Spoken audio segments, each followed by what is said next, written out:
Observa agora aqueles que conceituam o bem supremo junto aos prazeres. Insistentemente negam que seja possível separar o prazer e a virtude. Assim, afirmam não ser possível viver honestamente sem prazer, nem ter vida com prazer sem honestidade. Não vejo como coisas tão diversas podem ser conciliadas. O que proíbe separar o prazer da virtude? Acreditas que todo o princípio de bem procede da virtude, e de suas bases advém aquilo que amas e desfrutas? Ora, se prazer e virtude fossem inseparáveis, então não haveria coisas agradáveis, apenas desonrosas, nem coisas honestas, apenas onerosas, só alcançadas a duras penas. Digo ainda que o prazer está ligado à vida mais infame, mas a virtude não aceita a desonestidade. Há indivíduos descontentes, não por causa da falta de prazer, mas em decorrência do prazer em si, o que não aconteceria se o prazer estivesse ligado à virtude. A virtude frequentemente abre mão do prazer e dele não tem necessidade. Por que então juntar o que é contraditório e diverso? A virtude é algo de elevado, nobre, invencível e infatigável. O prazer é fraco, servil, frágil e efêmero, cuja sede e casa são bordéis e tabernas. Você encontrará a virtude no templo, no fórum, na cúria, vigiando nossas muralhas. Anda coberta de poeira, queimada de sol e com as mãos cobertas de calos. O prazer, por sua vez, quase sempre anda escondido em busca de trevas, perto das casas de banho, lugares longes dos edis. Apresenta-se flácido, frouxo, cheirando a vinho e a perfume, pálido, quando não cheirando a formol e parecendo embalsamado como um cadáver. O bem supremo é imortal, não desaparecerá e não está familiarizado com tédio ou arrependimento, pois uma alma correta não muda nunca, não se aborrece, não se altera, porque sempre seguiu o caminho certo. Ao contrário disso, o prazer, quanto mais deleita, logo se extingue. Sendo limitado, fica logo satisfeito, sujeito ao tédio, logo depois do primeiro ímpeto já se mostra fadigado. Não demonstra estabilidade porque é fugaz. Assim, não pode ter consistência aquilo que aparece e desaparece como um relâmpago, destinado a findar no mesmo instante em que se faz presente. Em verdade, o fim já está próximo quando começa. Importa que o prazer esteja presente, tanto entre os bons quanto entre os maus, e não deleite menos os malvados em suas torpezas do que os bons em suas ações honestas. É por isso que os antigos recomendavam seguir a vida melhor e não a mais agradável, de modo que o prazer se torne um aliado e não o guia da vontade digna e honesta. É a natureza quem deve nos guiar. A ela se dirige a razão em busca de conselho. Deixe que eu explique o que entendo. Se soubermos manter com cuidado e serenidade os dotes físicos e as nossas capacidades naturais como bens fugazes e de apenas um dia, se não somos escravos deles, nem dominados pelas coisas exteriores, se as ocasionais alegrias do corpo têm para nós o mesmo valor que as tropas auxiliares, devem servir e não comandar, então, por certo, tudo isso será útil para a alma.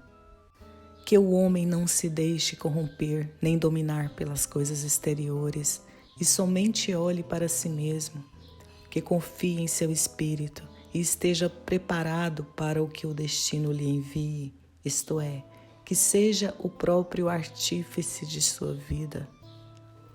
Que sua confiança não seja desprovida de conhecimento, nem seu conhecimento de constância.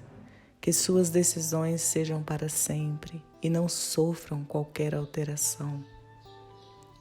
Compreende-se, sem necessidade de repetir, que tal homem será tranquilo e organizado, fazendo tudo com grandeza e amabilidade.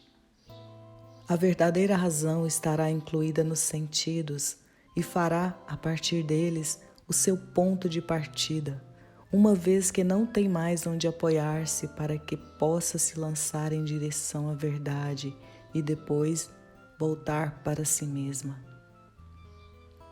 Assim como o mundo que engloba todas as coisas, Deus, governante do universo, dirige-se às coisas externas, mas novamente retorna a si próprio de onde estiver.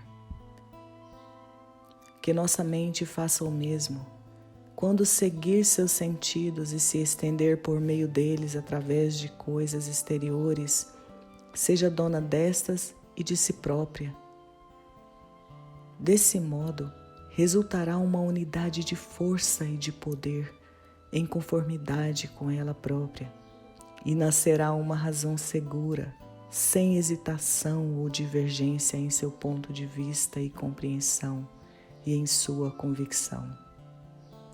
Assim, quando harmonizada em seu todo, atinge o supremo bem, pois nada de errado ou inseguro subsiste, nada que possa escorregar ou tropeçar. Fará tudo através de seu controle, nada de inesperado irá acontecer e tudo ficará bem, fácil e direto, sem desvios no agir, porque preguiça e hesitações demonstram luta e inconstância. Portanto, podes declarar resolutamente que o supremo bem é a harmonia da alma, porque as virtudes devem estar onde estão a harmonia e a unidade. Os vícios são aqueles que discordam.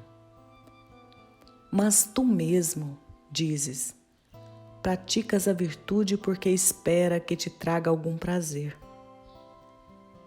Em primeiro lugar, se a virtude há de proporcionar prazer, então por isso mesmo é desejada.